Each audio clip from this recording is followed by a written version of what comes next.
Kembali lagi pemirsa dalam Majelis Ilmu Damai Indonesiaku.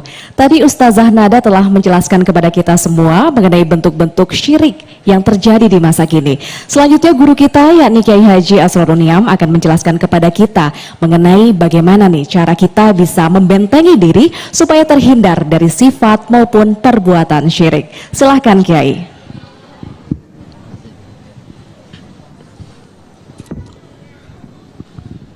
Bismillahirrahmanirrahim.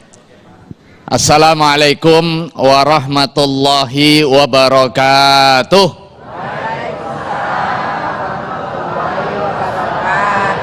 Bismillahirrahmanirrahim. Alhamdulillahi rabbil alamin. Ar-Rahmanirrahim maliki yaumiddin. Wassalatu wassalamu ala asyrafil anbiya'i wal mursalin wa ala alihi wa ashabi ajma'in. Rabbi shrah li sadri wa yassir li amri wahlul 'uqdatam min lisani yafqahu qawli wa ba'du. Hadratul mukarramin, para masyayikh, para asatidzah, wabil khusus Ustadz Fatih, Ustazah Qadrun Nada, Ustadz Sofyan, dan juga mustami'in mustami'at jamaah Masjid Jami'an Ni'mah dan pemirsa Damai Indonesiaku dimanapun berada. Alhamdulillah, syukur kepada Allah Subhanahu wa Ta'ala, hingga hari ini kita masih diberikan nikmat iman, nikmat Islam, nikmat tauhid. Salah satu yang menggerakkan kita hadir di sini apa, Bu? Hah? Sehat. Keimanan. Nggak mungkin kita tergerak untuk sholat, dengarkan ceramah, ngaji, kalau nggak ada keimanan di dalam dada kita. Kalau nggak ada tauhid, nggak ada keimanan, nggak ada keislaman, kita nggak mungkin tergerak. Kalau toh tergerak untuk melaksanakan sholat, sholatnya nggak sah, nggak diterima.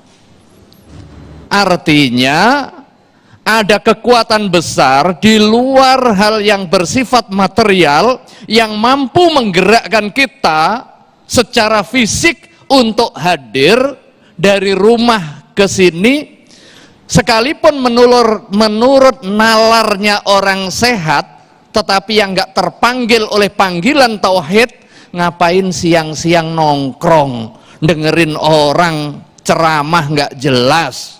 Mending enak tiduran di rumah, enak kerja nyari uang, dan lain sebagainya. Panggilan tauhid telah menggerakkan, dan itu perlu disyukuri. Karena apa? Karena tauhid yang ada di dalam dada itu adalah karunia Allah Subhanahu wa Ta'ala, dan itu otoritas Allah Subhanahu wa Ta'ala.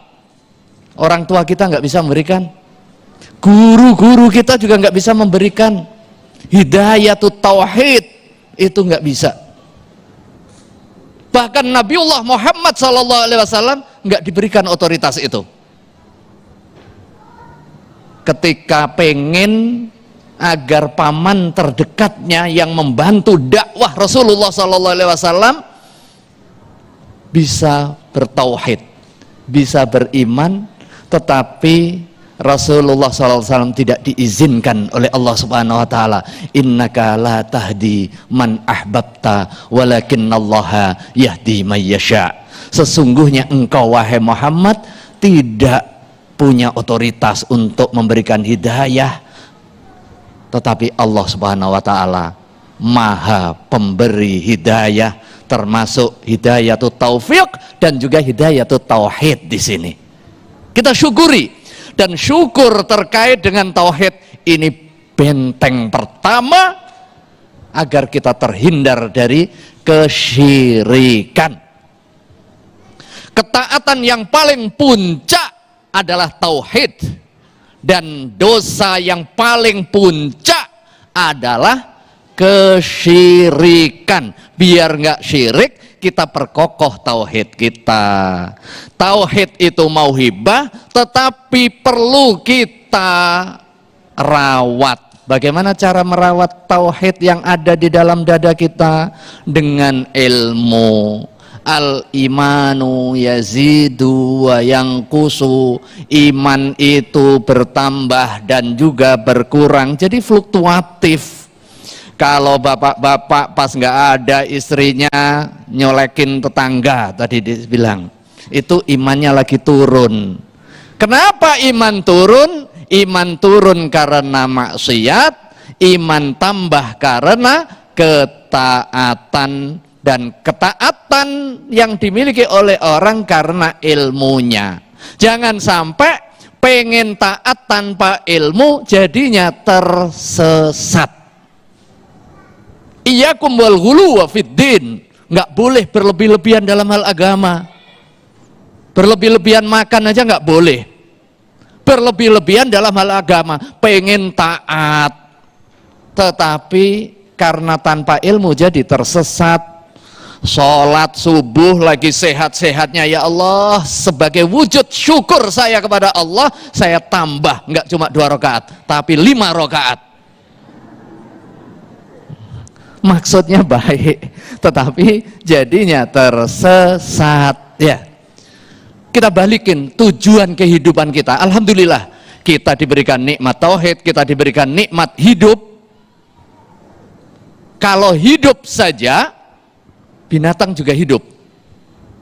Kalau hidup saja, jangan-jangan kambing lebih mahal dari kita kalau hanya nurutin soal sekedar hidup.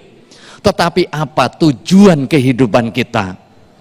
Puncak tujuan kehidupan adalah ibadah. Wa ma khalaqtul jinna wal insa illa liya'budun. Tidaklah aku, kata Allah Subhanahu wa taala, menciptakan kalian-kalian itu, menciptakan yang hidup-hidup ini, baik yang coklat, yang kuning, kuning langsat, yang hidung mancung, hidung pendek, hidung setengah merasa panjang. Nah, itu. Semuanya itu dicipta oleh Allah Subhanahu wa taala untuk tujuan satu, beribadah. Artinya apa? Ibadah yang kita lakukan didasari dengan ilmu itu menjadi benteng utama di dalam kita terlindung dari kesyirikan. Dan ini rahasianya kenapa baginda Rasulullah SAW dalam dakwahnya dibagi 2 fase. Fase yang pertama fase Makki, fase yang kedua adalah fase Madani. Dakwah di Mekah lebih panjang tetapi hasilnya lebih sedikit. Lebih panjang dakwah dan prioritasnya adalah soal tauhid. Ayat-ayat Makkiyah itu yang turun pokoknya soal tauhid, itu adalah fondasi. Bahkan sesuatu yang hukum asalnya boleh, waktu itu dilarang. Apa itu salah satunya? Nah, ini kebiasaan kita biasanya. Kalau salah melakukan kebiasaan bisa terpeleset kepada kesyirikan. Salah satunya apa? Ziaratul kubur. Ini salah satunya ini, Ustaz. Di awal Islam, karena konsentrasinya adalah fondasi keagamaan yaitu tauhid, membebaskan orang dari perbudakan menuju kepada perbudakan tunggal kepada Allah Subhanahu wa taala. Melihat fenomena ini, banyak orang datang ke kuburan minta-minta nih. Akhirnya nggak boleh ke kuburan. Kuntu nahaitukum an ziyaratil kuburi ala fazuruha. Dulu saya melarang kalian ziaratul kubur karena imannya masih lemah. Jangan sampai ziarah kubur minta-minta. Yang benar ziarah kubur itu mendoakan. Ala fazuruha, setelah kokoh keimanan, nggak ada kekhawatiran kesyirikan, ala fazuruha, ziarahlah kalian. Fa innaha tudzakirukumul maut. Nah, tujuan ziarah kubur diluruskan, jangan minta pesugihan, minta apa lagi? Minta jabatan, biar jadi ketua RT, biar jadi presiden, biar kepilih caleg. Nah, caleg nih, ketawa ini yang caleg. Nah, caleg jangan minta ke kuburan, minta kepada Allah Subhanahu wa taala dan merayu kepada masyarakat agar terpilih, jangan minta kepada kubur. Singkat, 3 tujuan ziarah kubur. Yang pertama, mengingatkan akan kematian setelah fondasi tauhid selesai. Yang kedua, itu bagian dari kita mendoakan hak orang muslim yang hidup kepada orang yang meninggal. Allahumma ghafir lil muslimin wal muslimat wal mu'minin wal mu'minat al ahya'i minhum wal amwat. Dan yang ketiga itu adalah hakkus shadiq wal walidain. Kewajiban teman kepada temannya, kewajiban anak kepada orang tuanya, itu bagian dari birrul walidain. Wallahu a'lam bissawab. Wassalamualaikum warahmatullahi wabarakatuh. Waalaikumsalam warahmatullahi wabarakatuh. Terima kasih Ki Haji Prof Niam yang telah memberikan tausiahnya. Hanya dengan tauhid, hanya dengan meninggikan tauhid kita salah satu atau satu-satunya kita membentengi diri kita dari kesyirikan. Karena dengan begitu, dengan tingginya tauhid kita, segala hidup kita gantungkan sepenuhnya hanya kepada Allah Subhanahu wa taala.